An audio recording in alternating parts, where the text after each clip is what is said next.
Hey there, and welcome to the Consultants Counsel podcast, a place for consulting industry guidance and best practice advisory. Whether you're working to grow in your consulting career, you're managing and developing a consulting firm, you're working with consultants, or you're just interested in business and high performance advice, we've got recommendations and education for you. I'm Kelsey Creveling, founder and CEO of Kelsey Consulting, a firm focused on building high-performing organizations, teams, and leaders through a variety of ventures, including the Consultants Counsel. I've spent my career at the intersection of technology and management consulting, working with organizations across the country to help solve their toughest challenges, while also supporting the growth and development of multiple consulting firms, helping them improve their long-term performance trajectory. In addition, I'm an entrepreneur across a few different industries, and I serve as a startup investor and advisor, promoting the ideas of other entrepreneurs as they work to gain traction in their industries. With so many people gearing up to launch their own businesses and establish their own consulting practices, I want to make available the advice and lessons others and I have learned along the way. This podcast is made possible by Kelsey Consulting. For more information, check out our site at theconsultantscounsel.com and KELSC.consulting. That's Kelsey.consulting. Today's episode is sponsored by Tori, a personal physical asset inventory capital manager. Head to inventory.capital to request your invitation because your inventory tells a story. And now, stay tuned for this episode's counseling because the consulting world is full of nuances. And the answer is always, it depends. What's possible? Do more. Hey y'all, I'm Kelsey Creveling and welcome to the Consultants Counsel podcast.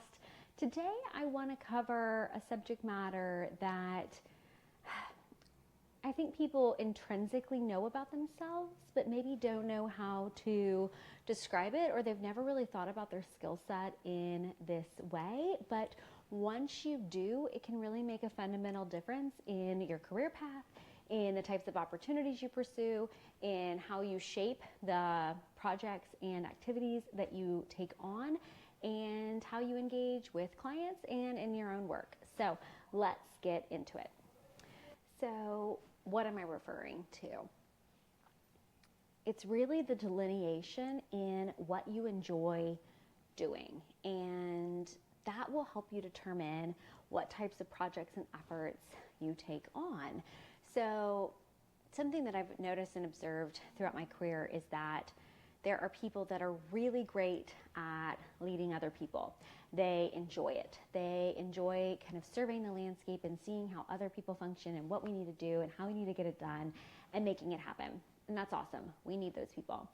There's also people who really enjoy being deep subject matter experts in their realm and in their field of experience and forte. And those people do not always want to have to manage and lead others. Instead, they want to get really deep in their area of expertise in order to further that area.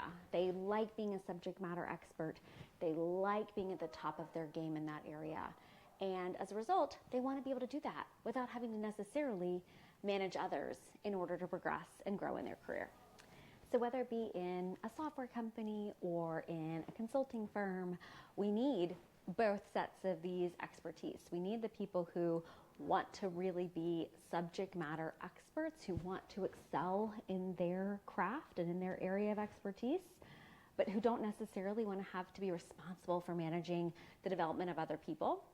And then we need the people who want to understand a specific area of expertise, but they want to support and grow other people, and they want that to be how they progress throughout their career. And we need to be able to offer pathways for both of those interests and skill sets because they're not the same. Early on in my career, I worked for a software company who did a lot of things right, but ultimately, in my personal opinion, is successful sometimes in spite of themselves. And one of the things that I really observed that I oftentimes grew frustrated with was they would promote people into people management roles just because they were really good at managing projects or being a technical subject matter expert. But yet that did not indicate a strength in actually managing people. And so it's been really nice to see consulting firms that I've worked with through the years who have elected to create paths for people that allow them to specialize in those areas of expertise and not necessarily also have to be a people manager, and that they've offered and rewarded career paths in both directions. Because you will often see organizations on the flip side of that where they will not offer a career path that offers increasing levels of responsibility for those with technical expertise. They'll just kind of keep them in, okay, you're a subject matter expert, you're an advisor, but they won't offer increasing levels of support and acclaim. And that's frustrating for people who really want to continue to progress in their career, but don't necessarily want to have to do it through the traditional path. So I love it when organizations take a yes and approach, and they're able to offer both of those paths. So as you look at your career, thinking about what is it that I really enjoy doing? Where am I best utilizing my skills? Do I want to be responsible for big teams and people and that path? Or do I really want to grow my expertise in a specific area of subject matter and get really great at that subject matter and be able to progress in that direction? And so knowing that about yourself will really set you up for success. Also, if you are one of those people who is a people manager and is responsible for other people's career growth, I think it's really critical then to be able to help your team members identify what are their skills and what do they enjoy doing and how do they want to grow their career, so that you can be on the lookout for opportunities within your organization for them that will give them that potential and the opportunity to try out kind of both paths to see, what's really best suited for them.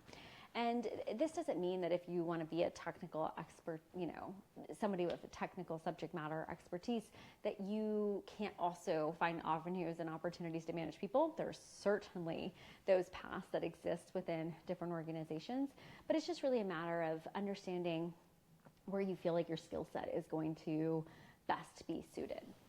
Okay, so those are kind of the two big avenues that you may fall into. The other aspect that I think it's really important to know about yourself is where on the life cycle continuum of a business or an organization do you like to function? So there's lots of different things out there in terms of an organization's development life cycle and how people choose to delineate the different components of how an organization is growing through its trajectory. But it's important to take a moment to understand where you feel like your skill set is best suited.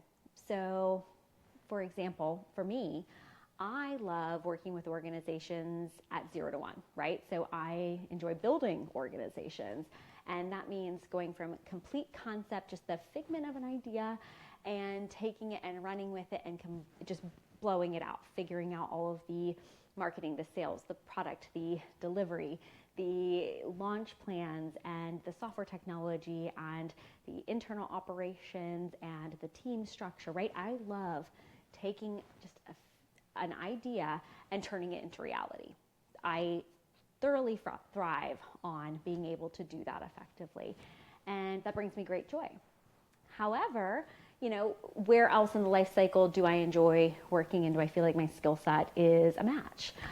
Because I love that 0 to 1, but 1 to 10, once we've already gone live, we've launched, things are going well, things are now stable, and you're kind of in a pattern of, okay, like slowly chugging along and starting to grow, but that's not as engaging and exciting from my perspective. Whereas other people will say, oh my gosh, I love operations. I love helping an organization be strong and confident in the tools that it's using and continue to optimize and refine from there, right? They like that realm. Whereas then I love coming into organizations and clients when we're going from 10 to 100 in kind of scale. We're saying, okay, you already have done things well. You've already established a market presence. You're not dominant yet, but you have good people, you have a good approach, you have a good process, you have good services or products, and now you're ready to take it to the next level. Now you're ready to see what's possible for your organization, and you're ready to enter a new market, launch a new service, stand up a new team, and you really need that 360-degree review of everything that you're doing, because to get to that next level, to get to that 100, stage, you need to optimize all of the things that you're doing. You can no longer kind of shoestring things together and, have only one person responsible for so much. You really have to start building into place the necessary structures that are going to get you to that next level. And I love doing that. I love working with organizations to say, okay, this is what you've done well. Now, how can we continue to refine and go from here? Then that next level, once you're at 100 to, 1,000, all right, you're back in kind of that operation steady state. You're trucking along, things are going well, you're continuing to fine tune here and there, but there's not necessarily quite as much, from my opinion, opportunity for transformation. It's really just a matter of keeping a head down and really working hard and keeping things operating and going. And then for me, I love looking at organizations. Okay, you're at that 1,000-point stage, you're at that grand scale, you've done well in the market, you have a market dominance, you have products and services and name recognition, and now you're looking at, okay, where do we go from here? Do we enter a new market? Maybe. Do we stand up a new team? Maybe. Do we pare things back and get a little bit more rigorous because maybe we bloated a little bit and we need to tighten things up and refine how we're operating? Maybe. And so I love going into organizations at that stage and say, okay, how do we take a look at everything that you're doing, all of your tools, all of your processes, all of your people, and pare it down, refine it, tweak it, adjust it, optimize it so that you're really working effectively. And sometimes that's looking at a whole organization, sometimes that's looking at a very specific team, depending upon the size of the organization, but that's where I love operating, right? And so again, this goes back to my personal skill set. I am an entrepreneur and a management consultant by background, and so I love working with organizations to create new things and to optimize their existing processes. Whereas I've never really enjoyed the steady state operations side of things.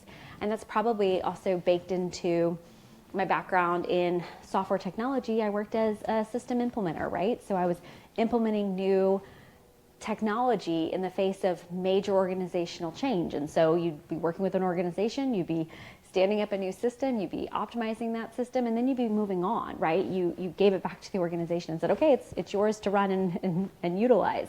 Call us when you need us, when you have challenges, problems, or things you want to now optimize or new things that you want to implement.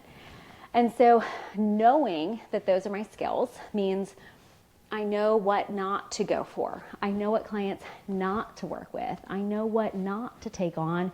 And also in my own ventures, I know what to hire for and when to get help and when to not try to do everything myself, because when I look at what my skills are, that's important, right? So for others, they love the stage of 1 to 10, right? Okay, I didn't have to come up with the whole concept of creation. I didn't have to go through the scary, risky stuff of creating something new from scratch. That seems just overwhelming, right? It does, it can be, it is. But I want to help build an idea. I love taking something and now optimizing it and improving upon it and iterating on it and getting it out there, right? There are people that love that thrive on that just can't wait to be able to do those things. So taking a look at, what do you enjoy doing? Do you like risk? Maybe. All right, if you do, then you might enjoy a startup lifestyle. You might enjoy either, maybe you like risk, but not too much risk. Okay, well then go work for a startup, but don't necessarily go create your own at first. But if you don't like risk and you like things that are stable and consistent and every day looks fairly similar to you, okay, great. Well then being in that more, you're at 100 going towards 1,000 stage of life cycle in an organization's development, that might be a good stage for you. It's a steady organization. Things are predictable. You know what to anticipate, and you understand how to operate and how to work effectively in that environment. Great. We need people that do that well, right? And so taking a look at what's your personal risk profile. What do you enjoy doing? How do you enjoy engaging with others? Do you like ambiguity, or do you like things that feel steady and very clear? If you do not like ambiguity, startup life is not where you necessarily want to be. And consulting may not be your favorite space either, because in the consulting space there's tons of ambiguity, and you're expected to come in and work with your clients and kind of listen to what their challenges are and immediately work to solution and create outcomes for them that are going to be successful. So just a little bit about, like I said at the beginning, a self-assessment and awareness that I think really is helpful for people as you're looking at your career, as you're looking at what you like doing and what you want to be doing more of, so that you say yes to the right things and pass on the things that really aren't for you. And also, it really then helps you work more effectively with other people too, because you can appreciate their skill sets more effectively as well. You can see them as, instead of expecting or wanting somebody to step up to the plate and take something on and maybe being frustrated as to why they're not, you can actually meet them with empathy and consideration and understanding by saying, okay, you know what, that's not their skill set. They don't want to maybe be in this environment or taking on that request. Instead, they want to be doing things that are more suited to their abilities. And so that's just something that I think has personally served me well throughout my career, and understanding where I see my skill set and where it fits into the life cycle of an organization and how it grows and develops, but also just into the jobs and roles and opportunities that there are out there in the professional world. So I'll leave you with one parting thought on kind of just the getting to know yourself spectrum and what you're good at. It is much easier to go and build other people's dreams. Absolutely, without a doubt. It is so much easier to hear that somebody else has something that they're working on and get excited about what it is and to go help them pursue it. You get to be a part of something exciting, you get to pursue something novel and new, and you don't necessarily have to take on the risk yourself as to what if it doesn't work out, right? I mean, there's always risk in jobs and roles and things being eliminated and et cetera, but you don't deal with the psychological pressure of it not working out and your dreams failing, right? That is heavy stuff. However, if there is an idea that you have, there is something that you feel called and compelled to pursue and to put into the world, you have a obligation and responsibility to go make it happen. Not only to yourself, right? I mean, it is important that we fulfill the things that we feel called and compelled to do, but to everyone around you. The world needs your creations, and if there is something that you are hearing kind of in the back of your head, just slight little whispers of, what if I did this? What if I created this? What if I built this? What if I designed this? What if I offered this type of service or help? You need to go follow that voice. You need to go listen to those ideas, because they will not leave you alone, first and foremost. They will get louder and louder, and you will grow more and more frustrated in your current reality by ignoring them. So it is easier to go help other people build what their ideas are, because they decided they couldn't stop listening to what they were hearing and they had to go pursue it. But it is a very worthy path to go pursue your own dreams and build them and make them happen. And you'll be really happy when other people are willing to help you build them, right? But at the same time, you'll want to encourage them to also go and pursue their own when they're ready for it. And let's face it, it's a lot to go step out and just on your own and jump off the deep end and take an idea from conception to reality. It's not for everyone. You don't have to do it. And it doesn't have to be something big either, right? It can be just something very small that you've just decided, hey, I always wanted to offer just, a workshop on this subject matter, or I want to share my thoughts around this aspect of the world in this way, in this venue, right? It doesn't have to be anything big. But it's a lot of fun, and you're not going to be able to forget about it. And so go pursue it, despite the fact that it is challenging and uncomfortable and scary and has risk. But guess what? That's life. Life has risk. So take it, how you will. What kind of risk do you want to take on? I love the saying, pick your hard, right? Life is hard, so choose which version of it you want to be hard, right? Following your dreams is really tough and scary and hard, but living a life that is not in alignment with who you're supposed to be, also really difficult and hard and uncomfortable and painful.